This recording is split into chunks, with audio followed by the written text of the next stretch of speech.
Hi everybody, welcome back to my channel and to a bit of a colour and chat where today we're going to talk about a bit of a special topic to me, which is that those perceptions that we hold as colourists.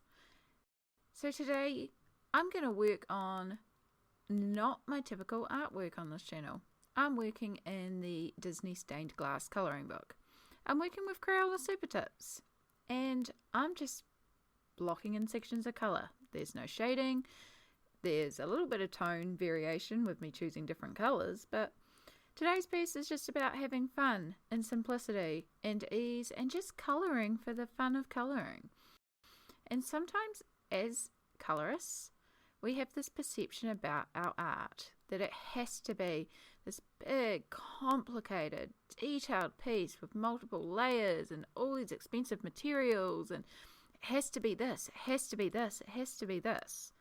And the thing is, yes, sometimes our colouring pages can be that. Sometimes they can be hours upon hours upon hours of work. But sometimes they are half an hour with a bunch of felt tips scribbled into a children's colouring book. And that is still valid colouring.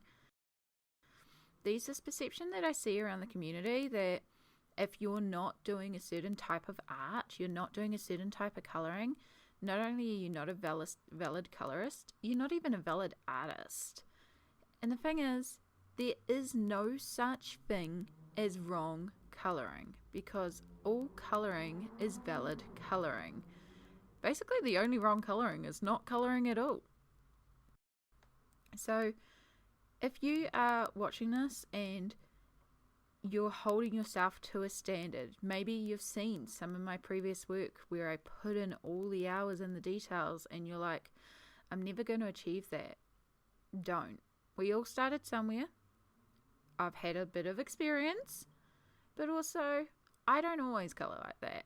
This colouring page is just as valid as one of my Kirby's that I spend months on, because all art is valid art and all colouring is valid colouring.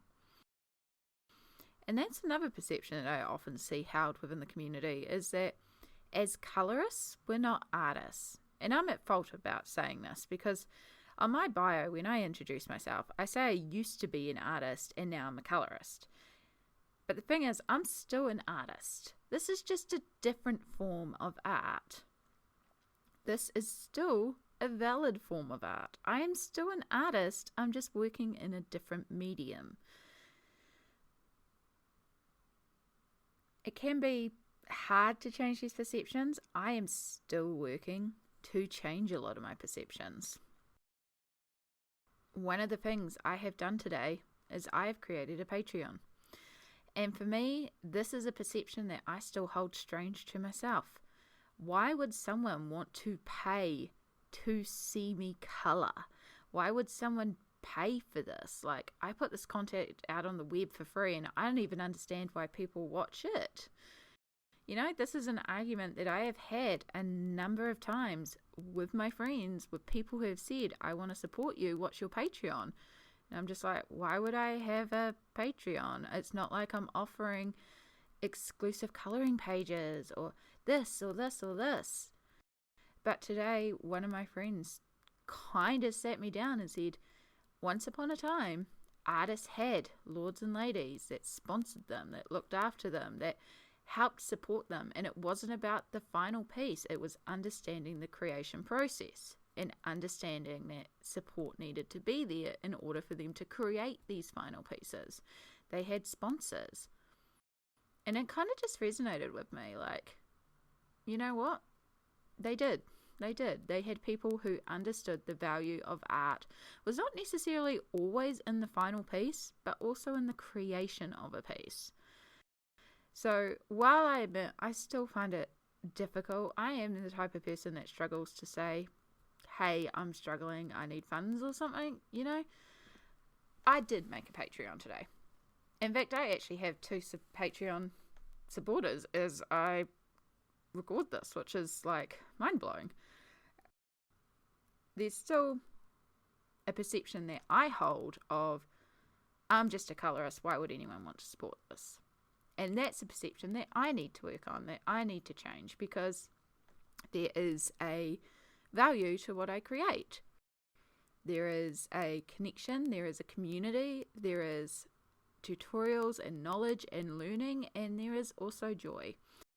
And I need to recognize and embrace the fact that what I am creating is valuable and interesting.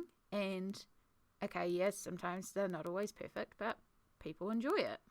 And I enjoy making it, which means it's valuable. And that is something that I would like to challenge you today. I would like to challenge your perceptions on art, your perceptions on colouring, and your perceptions on yourself.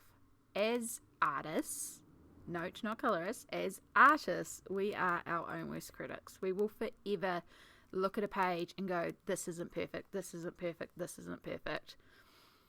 And yes, it is good to recognise areas that we can work on, but it's also good to recognise that we have done something. We've created something beautiful. We've created something interesting and unique and wonderful, because it is our vision as an artist.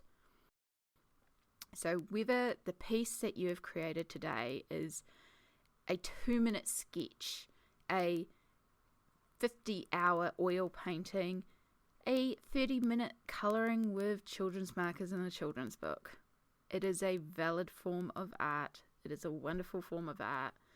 And I want you to take a moment to look at that piece of art and go, I've done something good today.